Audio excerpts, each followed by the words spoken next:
Bulchiinsi magaalaa Finfinnee gama raawwii hojii bara baajataa 2017 fi karoora hojii bara baajataa 2018 irratti guyyoota 3 darbaniif mari'achaa ture goolabeera. Bulchiinsi magaalichaa dhaabbilee kutaalee magaalaa fi aanaalee hojii bara baajataa 2017 keessatti adda duree ta'aniif badhaasa fi beekamtii kenneera. Dhaabbilee miseensa kaabinee magaalaa Finfinneen hoogganaman keessaa Biiroon Diizaayinii fi Ijaarsaa tokkoffaa, Biiroon Bulchiinsa Nageenyaa fi Tasgabbii lammaffaa, sadarkaa sadaffaan bara baajatichaa kan goolabee ammoo Biiroo Maallaqaati. Dhaabbilee hooggansa miseensa kaabinee magaalattii hin taaneen hoogganaman keessaa abbaan taayitaa kabachiisa dambii tokkoffaa, abbaan taayitaa bishaanii fi dhangala'aa lammaffaa yoo ta'u, abbaan taayitaa daandiiwwanii ammoo sadarkaa sadaffaa qabateera. Kutaalee magaalaa keessaa tokkoffaan kutaa magaalaa Boolee, lammaffaan Aqaaqii Qaallittii fi Lammii Kuraa, sadaffaan kutaa magaalaa Kolfee Qaraanoo ta'eera. EMN sagaleen dhalootaa ummataa fi mootummaa walitti fiduun riqicha ta'uun dabalata hojiilee misoomaa magaalattii keessatti hojjetaman hawaasa biraan ga'uun gumaacha olaanaa baateef badhaafamaa addaa ta'eera. አንጋፋ የሆነ ተቋማችን ማን ነው?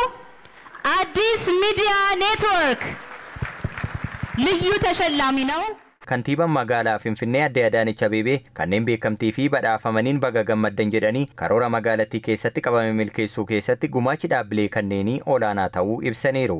ካቀድነው በላይ ያሳካችሁ በህዝቡም ስም በከተማ አስተዳደራችንም ስም አጠቃላይ በራሴምና በአመራሩ ስም ላመሰግናችሁ እወዳለሁ።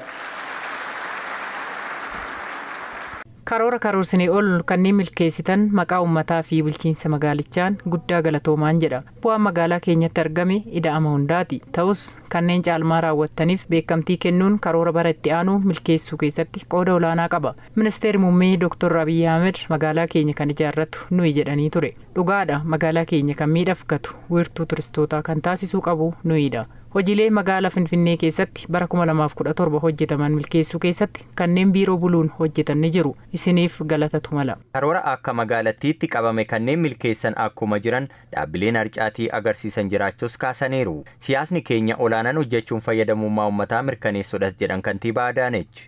ይሄ ውጤት እና እውቅና አንጻራዊ ነው። Bu'aa fi beekamtiin argame kun kan agarsiisu hojiilee hafan akka jiraatanidha. Kanneen karoora hojii itti kenname hunda guutumaan guututti milkeessan akkuma jiran kanneen karoora isaanii milkeessines jiru. Bara darbe beekamtii kan argatanii barana boodatti hafan, bara darbe booddeerra turanii bara kana fuulduratti dhufanis jiru. Cimanii hojjechuun sadarkaa isaanii osoo gadi hin dhiisin kan itti fufanis jiru. Hojiileen fayyadamummaa jiraattotaa mirkaneessan ta'ee raawwiin hojii hundi tokko tokkoon madaalamuun beekamtii fi badhaasa kanaaf kan dhiyaatani. Karoora bulchiinsi magaalichaa nuuf laate harcaatii tokko malee raawwachuun badhaafamuu fi beekamtii argachuutti kan gammadan ta'uu badhaafamtootni kunneen dubbataniiru.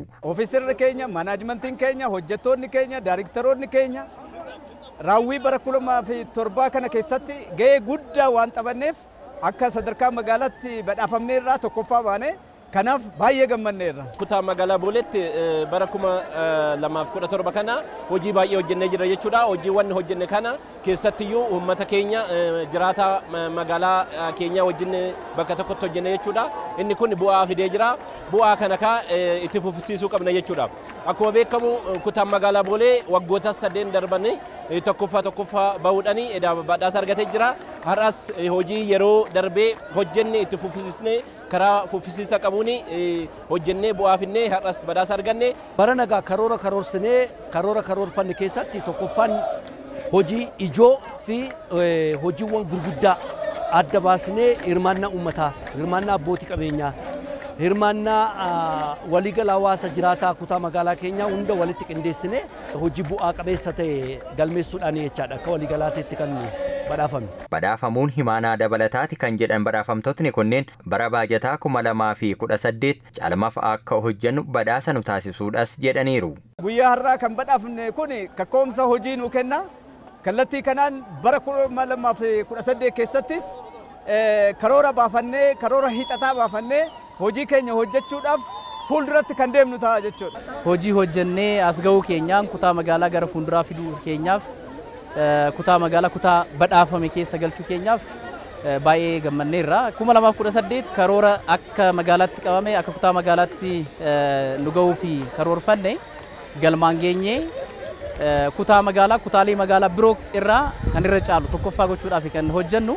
Nuti bara kana hojiiwwan idileedhaan karoorfanne guutuusaa parsantii 100 raawwachuudhaan akkasumas inisheetiviiwwan adda addaa karoorsinee wantoonni namoonni biraa hojjechuu hin dandeenyeen akkamitti adda taana innee karoorfannee isa karoorfanne san immoo kan karoorsinee ol waan raawwanneef bara darbes tokkoffaa ba'ee baranas tokkoffaa ba'ee